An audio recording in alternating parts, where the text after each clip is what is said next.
I am 17 years old. It happened with me. I used to think night shifts were peaceful.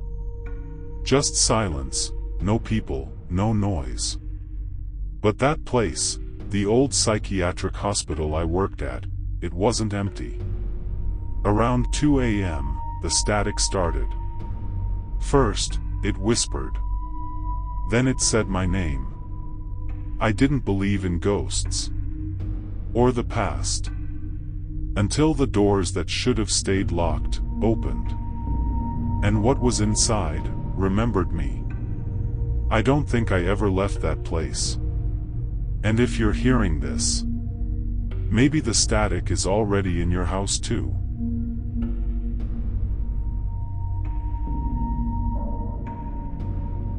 Ben worked the night shift as a janitor at the old Carrion Institute, a decommissioned psychiatric hospital now used for research storage. He liked the silence. No coworkers, no questions. Just him, the flicker of old fluorescent lights, and the occasional echo of his mop on tile. Then the intercom crackled to life. There hadn't been power to the PA system in years. Yet static bled from the speaker above him. Then came a whisper. Childlike. Help us. That night, it happened again. Static. Then voices. Dozens. Overlapping. Moaning. Laughing. He tried to shake it off. Until the voices started saying his name. Ben. You remember, don't you?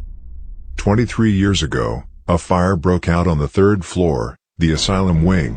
13 patients died, most still locked in their rooms. Some weren't found at all. Just ash. The fire alarms blared. Smoke drifted down the hallway, thick, choking. He followed it to the locked wing. The door, once rusted shut, now stood wide open. Inside was darkness. Burnt walls. Melted light fixtures. The hallway twisted, longer than it should have been. Doors lined the walls, each marked with names burned into the metal. Inside, a bed with leather straps. On the far wall, a message scrawled in ash, still burning. Then the intercoms came alive, all of them. Screams. Hundreds, agonizing, overlapping, inhuman. He ran, but the hallway looped. He passed the same room 3 times. We remember what you did. Ben. He had been admitted here once. 17 years ago. Diagnosed with violent fire-starting impulses. He found the control room. In the center of the floor, his childhood patient file. Circled in red, potentially responsible for initiating East Wing fire. The fire alarm screamed again. This time, flames licked down the hallway. The air filled with smoke and laughter. It led to a padded room. Burned.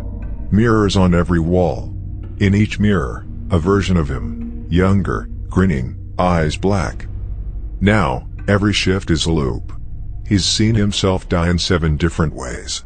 Each time, he wakes up again at 9 p.m. in the janitor's closet. Maybe the fire didn't kill them all.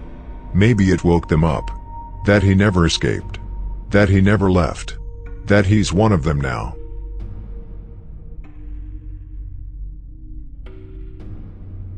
When Marla inherited her grandfather's countryside manor, she expected dust, cobwebs, and faded memories, not a door in the hallway that led nowhere.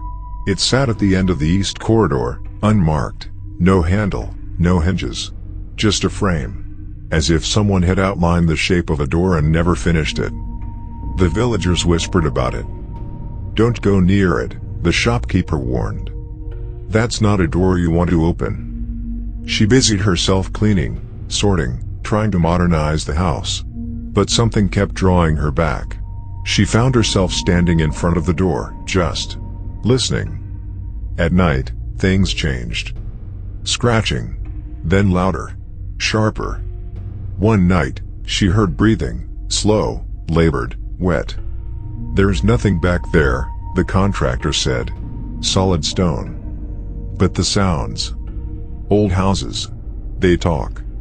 She found strange photos on her phone, ones she didn't take. The hallway. The door. Black corridors. Mirrors. Her reflection missing. The footage showed her at 3:12 a.m., touching the door, whispering. She had no memory of doing that. The next night, she woke up barefoot, blood under her fingernails. The door was open. It led to a corridor, pitch black, lined with mirrors, floor covered in fog. Her reflection blinked. Out of sync. It's not a doorway. It's a mouth. Can it be sealed? You were already inside it. The scratching stopped for 3 days. Then came the notes. Slipped under her bedroom door. In her handwriting. Stop remembering. You let it out. It never left. She stopped sleeping. Mirrors in the house turned black. Her reflection didn't move. Sometimes. It smiled. This time, she entered willingly. The corridor was gone. A forest stood in its place, cold, silent. A tall figure whispered, "You were never Marla. You are what came out." She ran, but every tree wore her face. When she awoke in her bed, she thought it had been a dream. Until her reflection blinked first. Now, she doesn't leave the house. Can't. The door is everywhere, in photographs, walls, her shadow. And each night, it whispers, "Let me back in." But if she's already outside, who, or what, is still inside? And what will happen when the door opens again?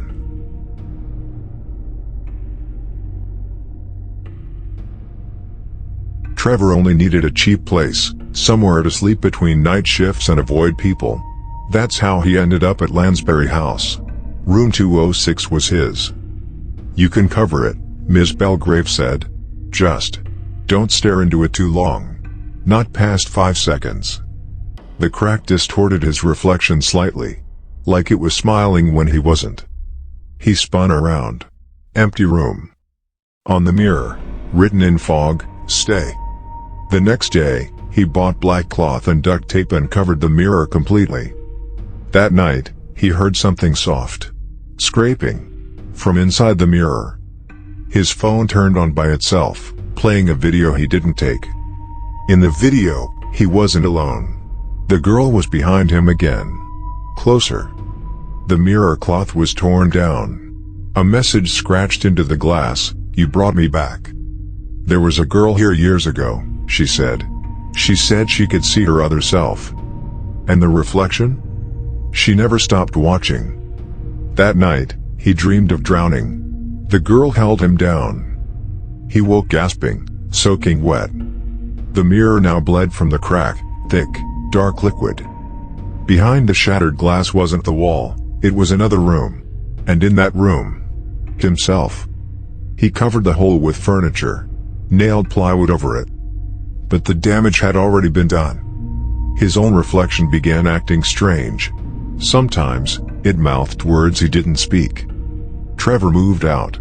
But the mirror in his new apartment cracked the second night. In puddles. In phone. Own eyes. The girl watches. The reflection follows. "You look too long," she whispers. But what happens when she starts looking back? I hope you liked this video. The Hollow chapter will return. With more terror and horror. Like and subscribe to stay updated.